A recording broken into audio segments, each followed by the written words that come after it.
तो भाई दो फोन है मेरे हाथ में, Vivo T4 Lite और Nova AI Plus 5G phones, और ये आता है 8,500 का और ये आता है लगभग 10-10,500 हज़ार रुपए का। तो भाई 1,500 से 1,800 रुपए में इन दोनों फोन्स में कितना फर्क है। अब आप में से बहुत लोग सोच रहे होंगे कि भाई ये फोन नया है, मेड इन इंडिया, इसको खरीद लेते हैं, या फिर भाई Vivo ब्रांड नेम है इसको खरीद लेते हैं। लेकिन भाई ये वीडियो का पूरा कंपैरिजन देखना, बिकॉज हम बताएंगे इन दोनों फोन्स की रियलिटी विद स्पार्कनेट गारंटी। अब देखो, शुरुआत करने से पहले मैं बताना चाहता हूँ कि दोनों ही फोन्स बजट फोन्स हैं, तो आप इससे एकदम बढ़िया मतलब डिस्प्ले ऐसा वैसा आप नहीं एक्सपेक्ट कर सकते। दोनों में बहुत सारी लिमिटेशंस हैं, लेकिन किस में कम लिमिटेशंस है आपको वो अपने लिए सेलेक्ट करना है। तो भाई डिजाइन और डिस्प्ले एक साथ में कवर करूंगा। और डिस्प्ले में देखो, दोनों ही फोन्स में आपको वो जो नॉच है ना, वो पुराने स्टाइल का नॉच मिल जाता है, और 2025 में ऑफकोर्स ऐसा लगता है कि यार थोड़ा पुराना है, लेकिन इस पर्टिकुलर प्राइस पॉइंट में यही मिलेगा। अब आपको 120 हर्ट्ज का रिफ्रेश रेट मिल रहा है इस Nova AI Plus में, एंड इसका मतलब क्या है कि भाई आप गेम्स बहुत अच्छा खेल सकते हो, बहुत अच्छी रिफ्रेश रेट है। लेकिन क्यों चाहिए वो 144 या 120 हर्ट्ज? बिकॉज इसमें गेम थोड़े बहुत ही चलेंगे। तो मेरे ख्याल से आपको Vivo में ज़्यादा एडवांटेज मिलता है, बिकॉज इसमें आपको 90 हर्ट्ज का रिफ्रेश रेट है, जैसे स्क्रॉलिंग वगैरह ठीक रहती है।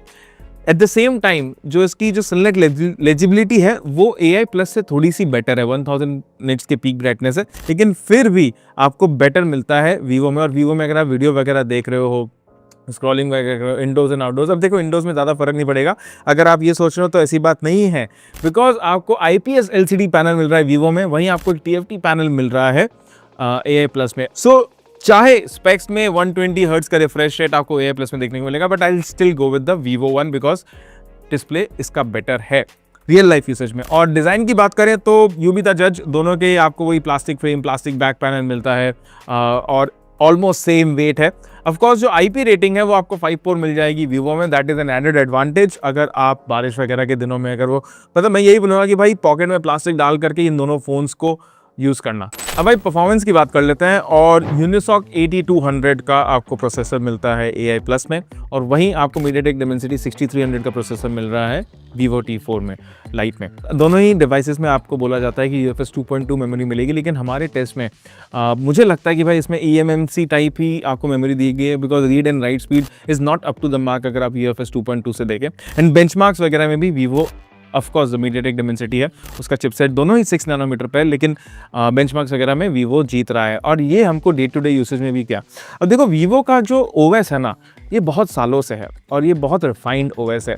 वहीं आपको एक नेक्स्ट क्वांटम OS मिल जाता है, विच इज़ लाइक एकदम नया है मार्केट में। इसके अपडेट्स वगैरह क्या हैं क्या नहीं है, ऑफकोर्स अभी रिसेंटली का अपडेट आया था, इसमें वो तीनों जो चाइनीज़ ऐप है उसको हटा दिया गया था, देवर ओवर द अपडेट्स।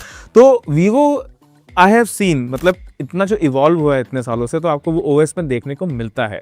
बट एक बात याद रखना कि भाई वो थोड़े बहुत डिलेज, थोड़े बहुत जिटर्स, और वो ऐप लोडिंग स्पीड में टाइम, ऐप स्विचिंग में टाइम, वो आपको दोनों फोन्स में देखने को मिलेंगे। ऐसा नहीं है कि Vivo में भाई सब कुछ फास्ट होगा, नहीं, इसमें नुक्ते का हेरफेर होगा। गेम्स की बात करें तो हैवी गेम्स तो दोनों ही नहीं चला पाएंगे, वो लैग करेंगे। चलो ठीक है, लोड होकर के चला भी लोगे तो आपको मज़ा नहीं आएगा। सो जो कैजुअल गेम्स है वो आप दोनों में खेल पाओगे, और उसमें ज़्यादा फ़ोन गर्म भी नहीं होगा। अब अगर कैमरे की बात करें तो भाई वहाँ पे भी Vivo अंधों में काढ़ा राजा है यहाँ पे, और आपको 50 मेगापिक्सल का सोनी का सेंसर मिल रहा है Vivo में, और डे लाइट फोटोज़ में ये क्लियर एविडेंट है कि जो फोटोज़ हैं वो Vivo की बेटर आपको देखने को मिल रही है। वैसा भी नहीं कि भाई Vivo की बहुत ज़्यादा अच्छी है, नहीं, it's a marginal difference. Selfies वगैरह में वही दोनों फोन्स आर लाइक ठीक है, हिट एंड मिस दोनों के हैं। और मैं कैमरा में ज़्यादा नहीं बोलूँगा, बिकॉज इस पर्टिकुलर प्राइस पॉइंट में you can just expect a point and shoot camera, कि भाई थोड़ी बहुत मेमोरीज बना ली, थोड़ी बहुत यादें, थोड़ी बहुत सोशल मीडिया में डाल दी।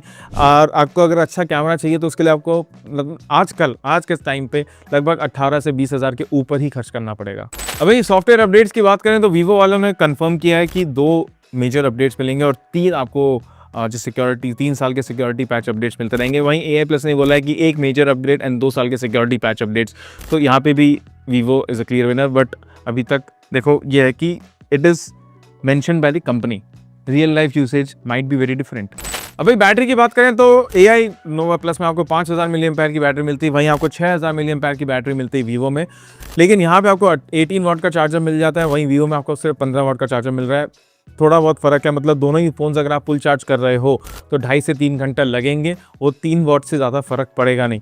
अब 6000 वाट मिली एम्पेयर की बैटरी आपको Vivo में मिल रही है, तो थोड़ी सी ज़्यादा चलती है ऑफकोर्स।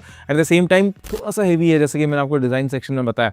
बट ओवरऑल है ना, मेरे मतलब वीडियो का क्रक्स यही है कि ऑफकोर्स ये फ़ोन आपको 8000 रुपये में 8,500 में, 8,000 से 8,500 में 5G दे रहा है और ये फ़ोन आपको 10,000 रुपये में 5G दे रहा है। But my point is in the longer run, मेरी बात ढंग से सुनना, इन द लॉन्गर रन वो 1,500 रुपये आपके लिए कितना मैटर करते हैं। बिकॉज अगर आप आज वीवो का फ़ोन अगर लेओगे, now I am all with make in India, made for India, and हमने तो सब देख रखा है कि भाई बहुत सारे कंपनीज आई हैं, माइक्रोमैक्स भी आई थी जो make in India, make for India, Dor TV आई थी make in India, make for India, और उनका हाल क्या है। Now I support this initiative but I am still taking with a pinch of salt, और मैं आपके भलाई के लिए बोलूँगा कि आप वीवो की तरफ ज़्यादा इंक्लाइन रहो।